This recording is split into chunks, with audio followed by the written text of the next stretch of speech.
Hello बच्चों, पिछले video में मैंने ये रिफ्लेक्शन ऑफ लाइट प्रकाश के परावर्तन का कुछ टॉपिक डिस्कस किया था। उसी में मैं अब आगे के कुछ टॉपिक को डिस्कस करने जा रहा हूँ, जिसमें मैंने आपको पिछले वीडियो में बताया था कि रिफ्लेक्शन ऑफ लाइट, कोई लाइट जो है वो किसी मिरर पे या फिर किसी परावर्तक सतह बोलते हैं कि किसी भी चीज़ के ऊपर जब हम लोग लाइट देते हैं तो वो अपने लाइट को किस तरह से रिफ्लेक्ट करता है। तो वो कुछ न कुछ नियम का पालन करते हुए रिफ्लेक्ट होता है। उस नियम को बताने से पहले आपको हम कुछ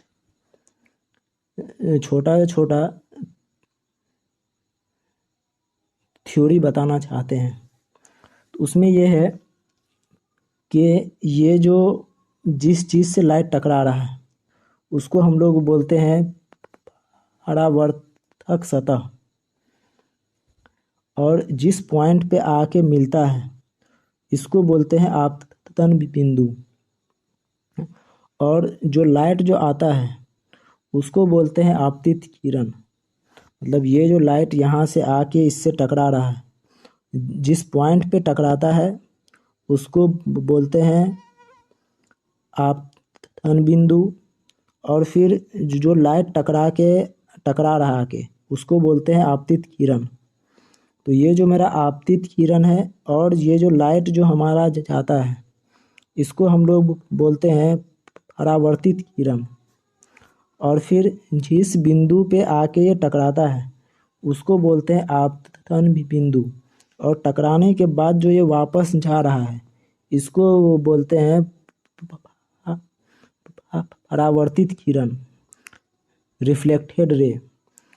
और फिर ये यहाँ पर ये इसके ऊपर अभिलंब बोलते हैं। वर्टिकल जो हमारा ये लाइन आ रहा है उसको अभिलंब बोलते हैं।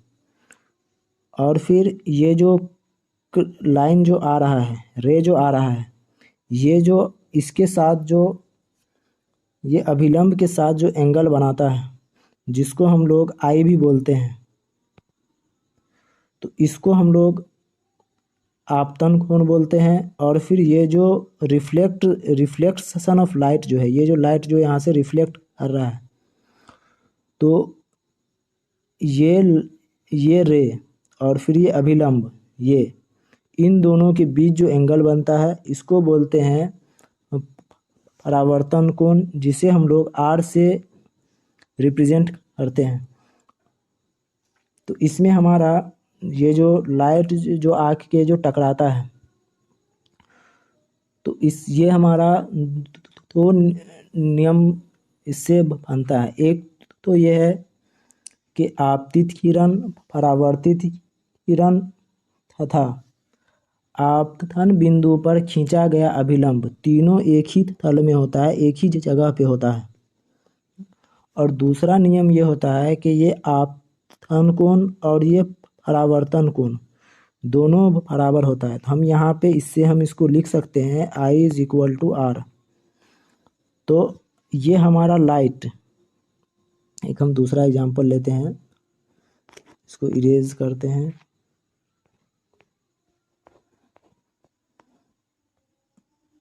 और फिर ये हमारा लाइट टकरा रहा है, ठीक है।